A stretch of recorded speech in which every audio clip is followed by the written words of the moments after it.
아니, 전화도 안 받고 어른한테 이렇게 예의 없이 구는 게 맞나요? 제가 아들한테 예의 있는 사람한테만 예의 차리라고 가르쳐서요. 뭐라고요? 아들이 누굴 닮아 예의가 없나 했더니 딱 그쪽 성격이네요. 그쪽이요? 그래요. 이제 당신들이랑 남이나 다름없는데 더 이상 저도 눈치 볼 필요 없겠네요. 당신들? 지금 말 다 했어요? 말은 아직 시작도 안 했어요. 방금 대화 속 주인공은 71세 김순희 할머니와 그의 예비 사돈입니다. 아니, 얼마 전까지만 해도 예비 사돈이었던 사람이었습니다. 얼마 전 김씨 할머니의 아들은 명절에 여자친구 부모님 집에 방문했습니다. 그곳에서 어떤 일이 있었는지 아들은 그곳을 빠져나와 바로 김씨에게 여자친구와 헤어질 것이라고 말했습니다. 김씨 할머니는 아들의 말을 듣고 그러라고 했습니다. 하지만 여자친구와 부모님은 예비 사위였던 김씨의 아들이 전화를 받지 않고 잠수를 타자 김씨 아들의 집으로 찾아왔습니다. 그러고는 왜 잠수를 탔냐며 김씨의 아들이 아닌 김씨에게까지 자식 교육을 어떻게 시켰냐며 따졌던 것이었습니다. 김씨는 어차피 이제 남보다 못한 사이니 하고 싶은 말들을 그냥 내뱉었습니다. 보아하니 외적인 것만 신경 쓸 줄 알고 교양은 없으신 것 같네요. 뭐라고요? 그쪽은 다 늙어서 외모 관리 좀 하세요. 저는 돈이 많아서 자존감이 높거든요. 아들이 결혼했으면 제 재산이 그쪽한테도 조금은 떨어졌을 텐데 안타깝네요. 김씨 할머니는 이 말을 끝으로 집에서 안 나가면 경찰을 부르겠다며 핸드폰으로 112를 누르는 신용을 했습니다. 이런 김씨 할머니와 아들 그리고 여자친구와 부모님 사이에는 그간 어떤 일들이 있었을까요? 지금부터 그 이야기를 들려드리겠습니다. 김씨 할머니는 어린 시절 평범한 집안의 첫째 딸로 태어났습니다. 김씨의 부모님은 자식들이 어렸을 때부터 지면서 살지 말라고 강하게 키웠습니다. 그런 교육을 아들뿐 아니라 딸들에게도 마찬가지로 시켰습니다. 그런 부모님의 영향으로 김씨는 어릴 때부터 불의를 보면 참지 못하는 성격이었습니다. 동생들이 친구에게 맞고 오면 자기가 맞더라도 같이 싸워줬고 부모님은 오히려 잘했다며 김씨를 칭찬해 주기도 했습니다. 김씨는 동생들을 잘 챙겨야 한다는 부모님의 가르침으로 인해 동생들이 결혼을 하고 직업을 구할 때까지도 동생들을 엄마처럼 보살펴줬습니다.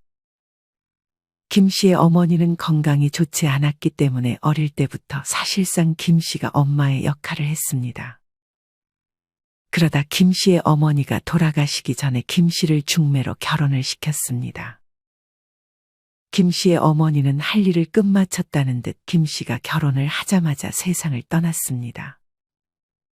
김씨는 남아있는 아버지와 할머니가 걱정됐지만 아버지와 할머니는 그간 김씨 보고 고생 많이 했다며 결혼해서 행복하게 살라는 말을 해줬습니다. 김씨의 아버지는 아들들에게만 나눠서 땅을 물려줬지만 김씨는 특별하다고 생각해 김씨가 결혼할 적에 아들들에게 준 만큼 땅을 줬습니다. 땅이 그렇게 많은 건 아니었지만 알짜배기 땅이었습니다. 그렇게 김씨는 시집을 갔습니다. 김씨의 남편은 회사를 다니고 있었는데 주변 지인들에게 무슨 말을 들었는지 자꾸만 일을 그만두고 사업을 해보겠다고 했습니다.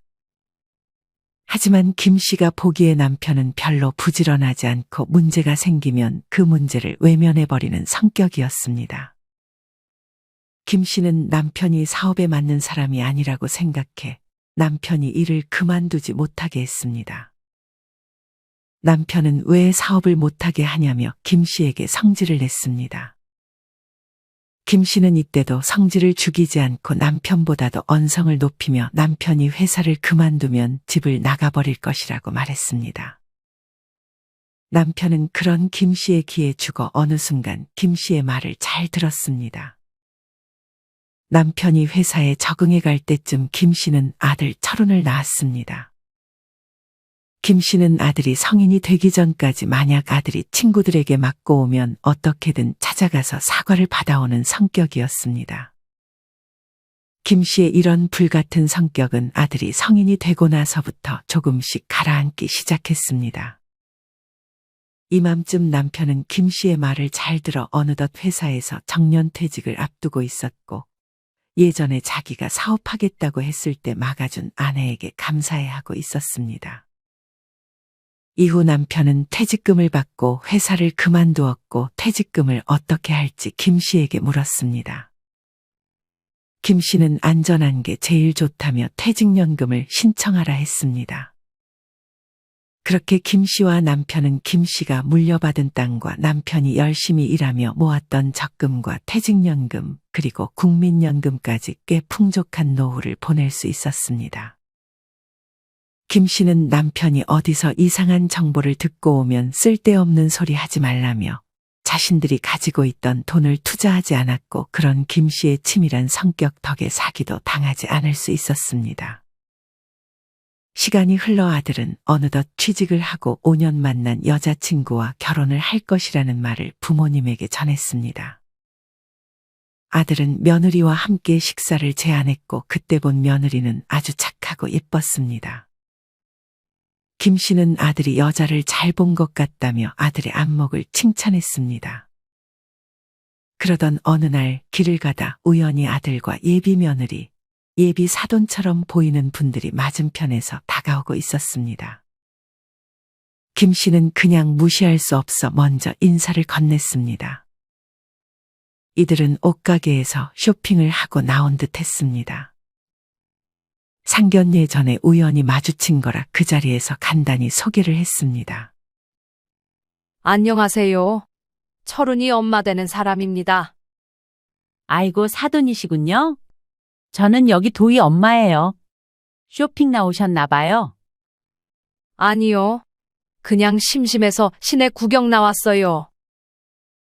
하지만 이때 김 씨의 눈에 거슬리는 것이 있었습니다. 김 씨의 아들이 짐꾼 마냥 예비 안사돈이 산 물건들처럼 보이는 쇼핑백을 잔뜩 들고 있었기 때문이었습니다.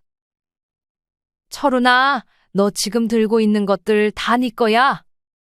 남자가 무슨 옷이 필요해요? 다 제 거예요. 예비 안사돈이 끼어들었습니다. 한여름의 땀을 뻘뻘 흘리며 그 많은 쇼핑백을 들고 있는 아들의 모습이 참으로 안쓰러웠습니다. 좀 나눠들지 왜 혼자만 들고 있어? 김 씨는 예비 사돈이 들으라는 듯 아들에게 말을 걸었습니다. 힘은 남자가 써야죠. 예비 사돈은 이 말을 하고 저희 그만 가보겠다며 인사를 하더니 다음 옷가게로 들어가고 있었습니다. 그렇게 헤어지고 나서 김 씨는 그날 저녁 아들에게 전화했습니다. 사돈이 돈이 많은 사람이니? 아니요. 옷가게 가서 최대한 세일하는 것들만 골라 샀어요. 오늘 생신이셨거든요. 김 씨는 아들의 말을 듣고 사돈이 외모를 중시하는 사람이라고 생각했습니다. 그도 그럴 것이 예비 사돈은 까만 선글라스에 새빨간 립스틱을 하고 있었는데 김 씨는 그 모습이 그렇게 마음에 들지는 않았습니다. 그런 모습을 목격했다고? 김 씨는 간만에 지인을 만나 카페에서 수다를 떨었습니다. 뭔가 느낌이 쎄한데. 너도 그래? 나도 영 느낌이 안 좋아. 설마 그래도 백년 손님인 사위를 그 이상 부려먹기야 하겠어? 김 씨는 아직 예비 사돈이 어떤 사람인지 확실히 모르니 더 이상의 걱정은 하지 않기로 했습니다. 이후 명절이 다가왔습니다. 상견례 날짜와 결혼식장 예약도 끝나자 김 씨는 아들이 이미 결혼을 했다고 생각을 했습니다.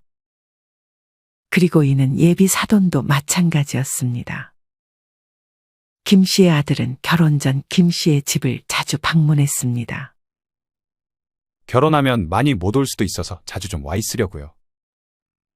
김 씨는 그런 아들이 기특했습니다. 김 씨는 아들과 함께 밥을 먹고 차를 내왔습니다. 그 순간 아들의 전화기가 울렸습니다. 아들은 누군지 확인하더니 이내 표정이 굳어졌습니다. 여보세요. 아들은 두 손으로 차를 마시면서 과자를 먹고 있어 전화를 스피커폰으로 돌렸습니다. 거리감 느껴지게 무슨 여보세요야. 앞으로는 내 장모님하고 전화 받아. 네, 장모님. 아들은 부모님을 의식하는 듯 했지만 대화를 이어갔고 김 씨는 주방에서 정리를 하면서 두 귀는 통화 내용에 집중하고 있었습니다. 이번 명절 연휴에 우리 집에 2박 3일 정도 있다 가는 건 어때? 차례는 우리 집에서 먼저 지내고 본가로 가면 딱일 것 같은데. 명절 이틀 전부터 자기 집에 있다가 아침에 차례를 처가해서 먼저 지내고 본가로 가라는 얘기였습니다. 아들은 알겠다고 답하며 전화를 끊었습니다. 김 씨는 이 상황이 그닥 마음에 들지는 않았습니다. 무슨 명절 연휴에 2박 3일씩이나 묵으라 그래. 저도 잘 모르겠어요. 불편한데 거기서 2박 3일 지낼 수 있겠어?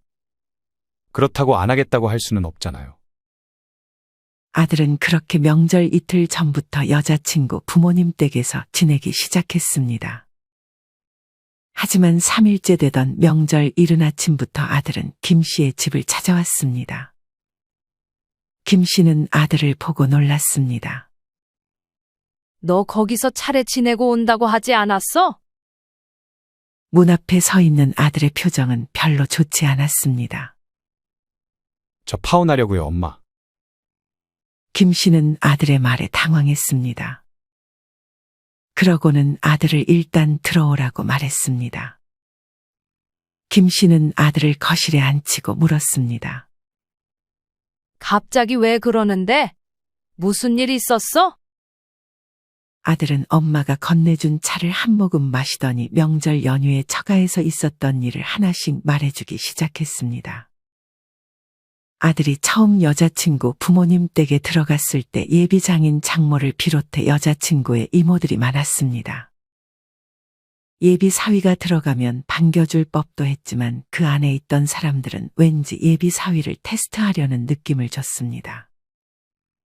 장모가 김 씨의 아들에게 밥을 먹기 전에 소파에 앉아 있으라 해서 아들은 소파에 여자친구와 함께 앉아 있었습니다.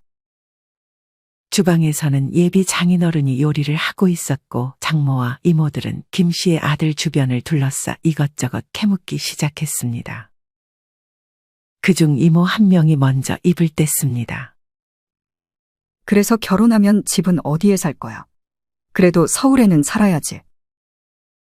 그러면서 송파가 좋네, 강남이 좋네 하는 등 이모들끼리 자기의 의견을 말하기 시작했습니다. 이왕이면 큰 집에서 살아야지. 좁은 집은 답답해서 안 돼. 나는 니네가 전망 좋은 집에 살았으면 좋겠어. 왜요? 집에 오시게요? 여자친구가 웃으면서 이모에게 물었습니다. 당연히 가야지. 너네 집이면 우리 집이나 마찬가지인데. 아직 집을 산 것도 아니고 심지어 식을 올리기도 전인데 이모들은 결혼하면 자주 올 생각을 하고 있었습니다. 요새 결혼한 자식들이 집 비밀번호를 안 알려준다고 하더라. 그건 너무 정없지 않아? 그래, 그건 너무 정이 없다. 옛날에 현관 비밀번호 그런 게 어디 있었어? 문 잠그지도 않고 서로 안부 묻고 그랬는데. 그래서 그런데 집 들어가면 우리끼리 비밀번호는 공유하자. 불편하게 왜 그래요, 이모? 뭐가 불편해? 사위, 우리가 집 비밀번호 아는 게 불편해? 그걸 질문이라고 하는지 진짜 궁금해서 물어보는 건지 김 씨의 아들은 당최 알 수가 없었습니다. 대화를 듣고 있던 장모가 옆에서 한마디씩 거들기 시작했습니다. 사위, 요즘은 딸을 시집 보내는 게 아니라 아들을 장가 보내주는 거 알지? 시대가 변했어. 요샌 남자도 요리할 줄 알아야 되고 우리 집에 식구로 들어온 이상 남자가 집안일이며 요리며 다 해야 되는 거야. 예비 장인어른은 그런 사위를 보고 지금이라도 빨리 도망가라며 농담했습니다. 김 씨의 아들이 보기에 여자친구의 집은 신기했습니다. 요리도 예비 장인어른이 하고 하도 모두 예비 장인어른이 가져다 줬습니다. 순간 아들은 그런 장인어른을 보며 미래의 자신의 모습을 본 듯 눈을 질끈 감았습니다.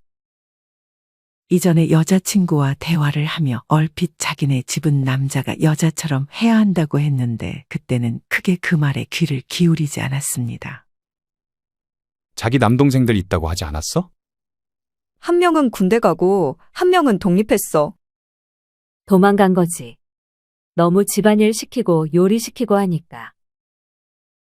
이모 한 명이 대화에 끼어들며 말했습니다. 이때까지만 해도 아들은 그냥 예비 장인어른이 요리하는 거랑 부지런히 움직이는 거 좋아하나 보다 하고 생각했습니다. 아니, 그렇게 생각하려고 노력했습니다. 그러더니 장모가 갑자기 예물과 예단에 대한 이야기를 꺼냈습니다. 장모는 김 씨의 아들에게 결혼할 때 다이아랑 고급 시계를 해주면 좋은 시계를 선물로 주겠다는 말을 꺼냈습니다. 이전에 김 씨는 아들에게 그런 거 다 허례허식이라며 굳이 그런 거 교환하지 말자고 말을 한 상태라 김 씨의 아들은 엄마가 한 말을 조심스레 예비 장모에게 전했습니다. 무슨 그런 말도 안 되는 소리를. 그래도 이렇게 주고받아야 정이 있는 거야. 그놈의 정은 무슨.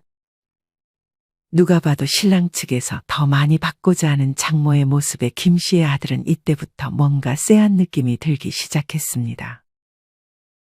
이전에도 느끼고 있긴 했지만 그래도 이때는 여자친구를 많이 좋아해서 애써 무시하고 있었습니다. 그렇게 얘기가 끝나고 예비 장인어른의 요리가 어느 정도 끝났을 무렵 예비 장모는 김 씨의 아들에게 얼른 엉덩이를 떼고 저녁 차리는 것을 도와주라고 했습니다. 그러면서 장모와 이모들 그리고 여자친구는 소파에서 엉덩이를 떼지 않았습니다. 김 씨의 아들은 쭈뼛거리며 예비 장인어른 곁으로 다가가 밥 차리는 걸 도와줬습니다. 김 씨의 아들은 그렇게 불편하게 저녁밥을 먹었습니다. 밥 먹을 때도 어찌나 그렇게 말이 많고 질문이 많던지 김 씨의 아들은 밥을 씹을 시간도 부족했습니다. 김 씨는 약간 체한 듯 손가락 사이를 주물렀습니다. 저녁밥을 먹고 나서 여자친구가 설거지를 하러 싱크대 쪽으로 향했는데 장모는 김 씨의 아들에게 눈치를 주고 빨리 고무장갑을 빼서 끼라고 했습니다. 김 씨의 아들은 이게 뭐지 싶었습니다. 백년 손님 대하듯 바란 건 아니었지만 그래도 엄연히 손님인데 이렇게 첫날부터 설거지를 시키는 게 맞나 싶었습니다. 등살을 떠미는 장모 덕에 어느덧 김 씨의 아들은 여자친구 대신 설거지를 하고 있었습니다. 그런 모습을 보자 여자친구는 자기 엄마를 말렸습니다. 엄마, 손님한테 왜 이것까지 시켜? 어차피 나중 되면 다 사위가 할 텐데 미리 적응하면 좋잖아. 아들의 여자친구는 그런 엄마와 말을 더 섞어봤자 바뀌는 게 없다며 김 씨의 아들에게 고무장갑을 건넸습니다. 김 씨의 아들은 그렇게 설거지를 마치고 소파에 잠깐 엉덩이를 붙였습니다. 예비 장인어른이 그때 술 한잔 하자며 다시 상을 펴기 시작했습니다. 김 씨의 아들은 어쩔 수 없이 다시 소파에서 엉덩이를 떼서 장인어른을 도왔습니다. 그때도 장모와 이모들 그리고 여자친구는 TV를 보기 바빴습니다. 장인어른은 김 씨의 아들에게 자기를 따라오라면서 안주 만드는 법을 알려주기 시작했습니다. 김 씨의 아들은 여기가 여자친구 부모님 집인지 지금 아르바이트를 하러 온 건지 도저히 분간이 되지 않았습니다. 그렇게 안주를 만들고 술도 가져오고 나서 김 씨의 아들은 다시금 자리에 앉았습니다. 저녁을 먹은 후임에도 굉장히 많은 안주를 만들어 한상 가득한 술상이 펼쳐졌습니다.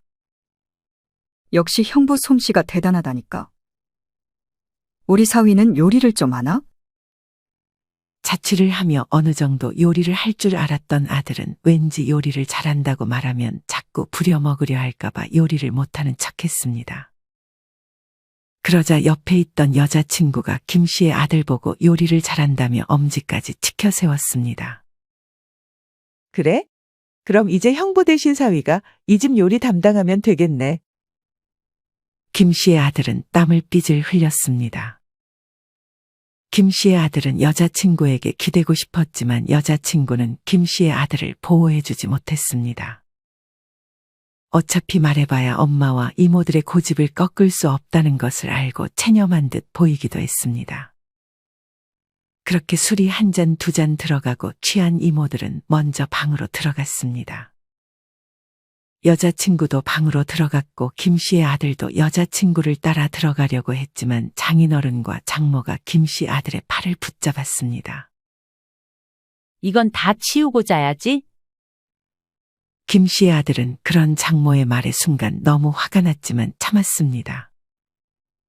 다시 자리에 앉은 김 씨의 아들은 정말 아르바이트를 하러 온 기분이었습니다. 예비 장인어른은 김 씨의 아들에게 조금만 더 마시고 치우자면서 과거 얘기부터 자식 자랑을 하기 시작했습니다. 그러면서 결혼하면 자기 딸에게 잘하라면서 김 씨의 아들 뒤통수를 3-4대 때렸습니다. 김 씨의 고개가 앞으로 흔들릴 정도였으니 뒤통수를 친 강도가 꽤나 셌습니다.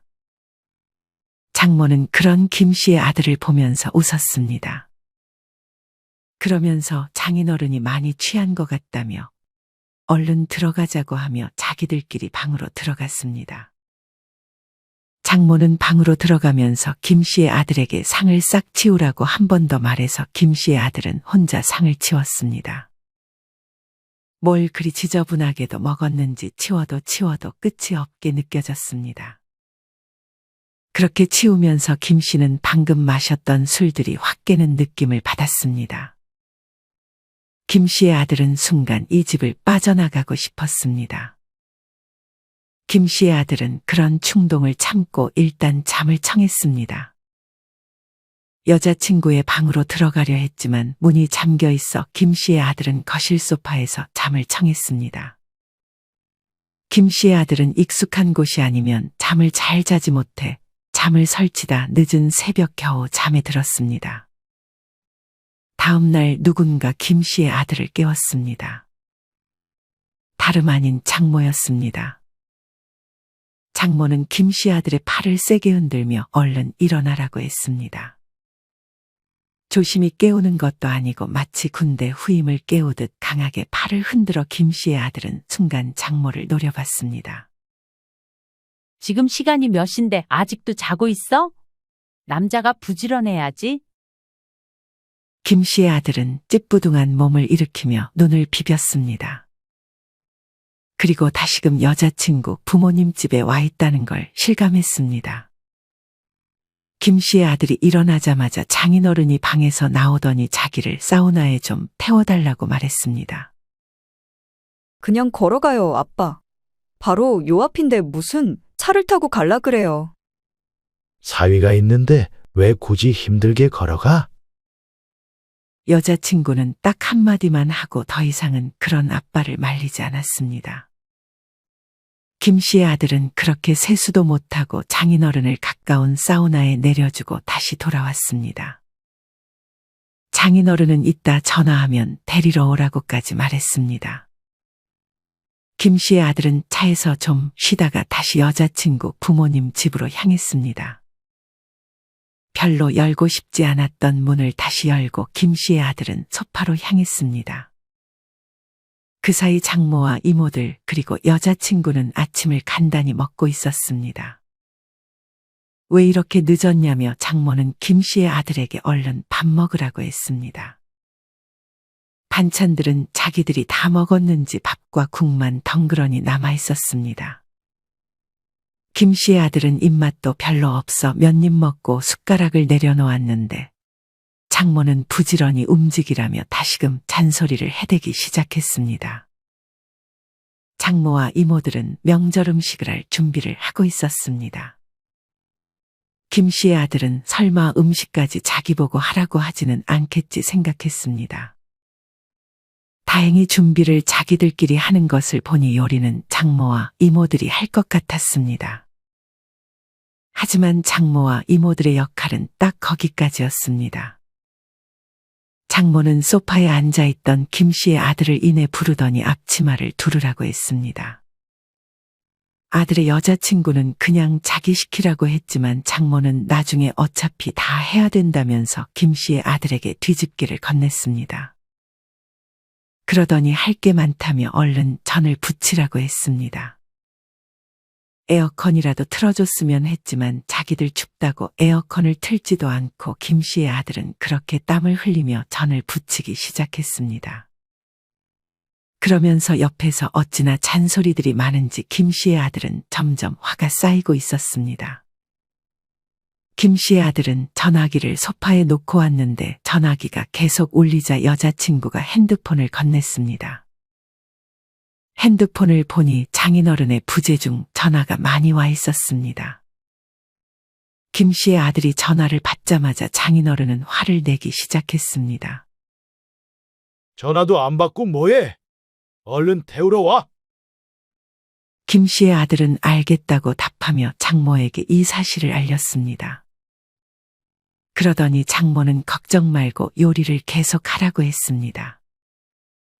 장모는 자기가 직접 장인어른에게 전화해 사위가 요리를 하고 있으니 걸어오라고 했습니다. 장인어른은 그런 장모의 말에 알겠다고 답했습니다. 진작 걸어올 것이지 하고 김 씨의 아들은 속으로 생각했습니다. 아침을 부실하게 먹은 김 씨의 아들은 배가 고팠습니다. 하지만 점심이 지나도 밥을 주지 않았습니다.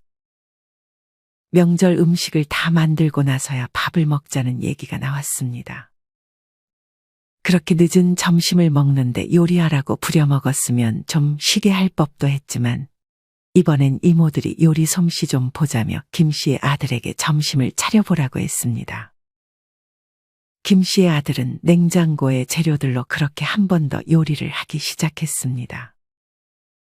여자친구는 가끔씩만 김 씨의 아들을 도와줬고 이내 소파에 가 TV를 보기 바빴습니다.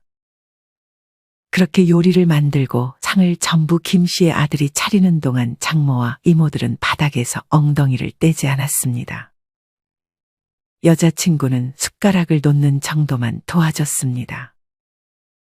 그렇게 다들 무슨 백종원이라도 된 듯 김 씨의 아들이 만든 요리를 평가하기 시작했습니다.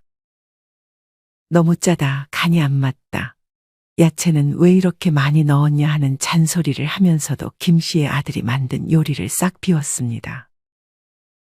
심지어 잔소리가 제일 심했던 이모 한 명은 두 그릇을 비워내기도 했습니다.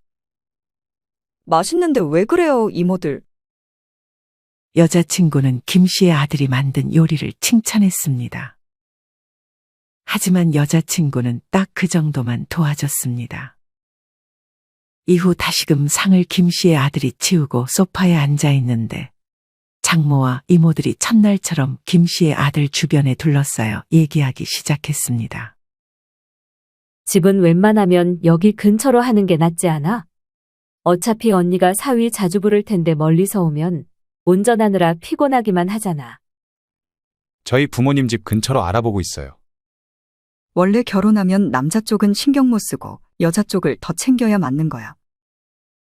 이제 김 씨의 아들은 이런 말들을 한 귀로 듣고 한 귀로 흘려버리고 있었습니다.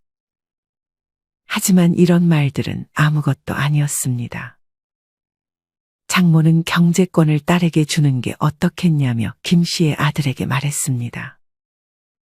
김 씨의 아들은 공기업에 다니며 제법 많은 돈을 벌고 있었고 여자친구는 작은 중소기업에 다니며 김 씨의 아들이 받는 월급의 절반보다 조금 더 받고 있었습니다.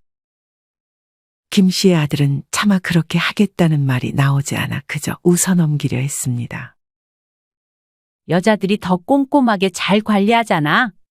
남자들이 관리하면 돈 모으지도 못하고 어디 잘못된 데 투자하다가 돈 날려먹는다니까? 옆에서 이모들도 그런 장모의 말에 동조하는 듯한 말을 꺼냈습니다. 그래도 확실하게 김 씨의 아들이 말하지 않자 장모는 집요하게 물었습니다. 경제권은 우리 딸한테 줄 거지? 김 씨의 아들은 같이 관리하겠다며 대답을 회피했습니다. 그런 사위의 말이 마음에 들지 않았는지 장모는 얼른 설거지하라며 김 씨의 아들을 나무라듯 명령했습니다. 여자친구는 이날 몸이 안 좋았는지 먼저 방으로 들어갔고 이모들도 각자 집으로 돌아가서 거실에는 예비 장인어른과 장모가 나란히 앉아 있었습니다. 김 씨의 아들은 이 상황이 매우 불편했습니다. 설거지를 마치자 장인어른이 김 씨의 아들에게 한마디 했습니다. 얼른 씻고 자. 내일 새벽 일찍부터 운전기사 해야 되니까. 김 씨의 아들은 이 말이 무슨 말인가 싶었습니다. 그래서 다시 되물었습니다. 네? 내일 나 새벽 일찍 산에 좀 태워다 주라고. 차례 안 지내세요? 그니까 일찍 나갔다가 빨리 들어와야지. 김 씨의 아들은 속으로 제가 왜요? 라는 말이 튀어나올 것만 같았습니다. 그리고 운전기사라니. 재밌자고 한 말이라면 정말 재미없었고 진심이면 그게 더 문제였습니다. 김 씨의 아들은 여자친구 방에 누워서 생각에 잠겼습니다. 이틀간 이런 취급을 받고 잠이 올 리가 없었습니다. 여자친구는 그런 김 씨 아들의 마음을 아는지 모르는지 코를 골며 자고 있었습니다. 김 씨의 아들은 여자친구가 좋아도 이건 아니다 싶었습니다. 아직 식을 올리기도 전인데, 심지어 상견례를 하기도 전인데도 이러면 결혼하고 나서는 오죽할까 싶었습니다. 김 씨의 아들은 자는 여자친구를 뒤로 하고 옷을 챙겨 그대로 이 집을 빠져나왔습니다. 그러고는 차를 몰아 어머니 김 씨의 집으로 향했습니다. 김 씨의 집에 도착하니 해가 떠 있었습니다. 아들은 배를 눌렀습니다. 김 씨는 이 시간에 올 사람이 없는데 하며 부스스한 모습으로 문을 열어줬습니다. 순간 문 앞에 아들이 서 있었고 표정이 영말이 아니었습니다. 너 왜 벌써 왔어? 김 씨는 아들에게 들어오라고 한 후 차를 한 잔 내어줬습니다. 아들은 처가에서 있었던 일들의 자초지종을 설명해 줬습니다. 아들의 말을 들은 김 씨는 예전 성격이 나올 것만 같았습니다. 저 파혼하려고요. 김 씨는 아들의 그런 결정을 말리지 않았습니다. 그래, 잘 생각했어. 고생 많았다. 이후 김 씨의 아들은 여자친구 부모님의 연락은 물론 여자친구의 연락까지 받지 않았습니다. 그러던 어느 날 김 씨가 아들의 집에서 위약금 관련해서 얘기를 나누고 있었습니다. 결혼식장이며 이것저것 예약했던 것들을 취소해야 했기 때문이었습니다. 김 씨는 그런 위약금들을 자기가 다 내주겠다며 아들을 안심시켰습니다. 김 씨가 집으로 돌아가려던 그때 누군가 아들의 집에 찾아왔습니다. 인터폰을 확인해 보니 한 명이 아니었습니다. 자세히 보니 아들의 여자친구와 예비 사돈인 듯 싶었습니다. 예전에 카페에서 본 기억이 있어 얼굴을 기억하고 있었습니다. 김 씨는 아들에게 이 사실을 전했습니다. 아들은 집에 없는 척 하고 싶었지만 집 위치를 아는 이상 아들을 만날 때까지 집에 찾아올 것 같았습니다. 김 씨는 아들에게 양해를 구하고 문을 열어줬습니다. 사돈은 들어오자마자 김 씨에게 인사하지 않고 불만 가득한 얼굴로 사위를 찾았습니다. 김 씨의 아들은 그런 사돈을 보자 까딱 인사했습니다. 너 왜 전화를 안 받아? 그런 사돈의 말에 아들이 한 말이 다 맞구나 생각했습니다. 김 씨는 그런 사돈에게 아들한테 얘기하지 말고 자기한테 얘기하라고 했습니다. 아니 전화도 안 받고 어른한테 이렇게 예의 없이 구는 게 맞나요? 제가 아들한테 예의 있는 사람한테만 예의 차리라고 가르쳐서요. 뭐라고요? 아들이 누굴 닮아 예의가 없나 했더니 딱 그쪽 성격이네요. 그쪽이요? 그래요. 이제 당신들이랑 남이나 다름없는데 더 이상 저도 눈치 볼 필요 없겠네요. 당신들? 지금 말 다 했어요? 말은 아직 시작도 안 했어요. 보아하니 외적인 것만 신경 쓸 줄 알고 교양은 없으신 것 같네요. 뭐라고요? 그쪽은 다 늙어서 외모 관리 좀 하세요. 저는 돈이 많아서 자존감이 높거든요. 아들이 결혼했으면 제 재산이 그쪽한테도 조금은 떨어졌을 텐데 안타깝네요. 사돈은 김 씨의 말을 듣자마자 갑자기 찡그리던 표정을 풀고 차분해졌습니다. 그러면서 며칠 전 명절 연휴에 했던 말은 진심이 아니라며 예정대로 결혼식을 진행하자고 김 씨와 아들을 번갈아 보며 말했습니다. 그러면서 호기심 가득한 얼굴로 재산이 얼마가 있냐고 김 씨에게 물었습니다. 김 씨는 이 사람이 평범한 두뇌 구조를 가진 사람이 아니라고 생각했습니다. 제가 제 재산을 왜 알려드려야 하죠?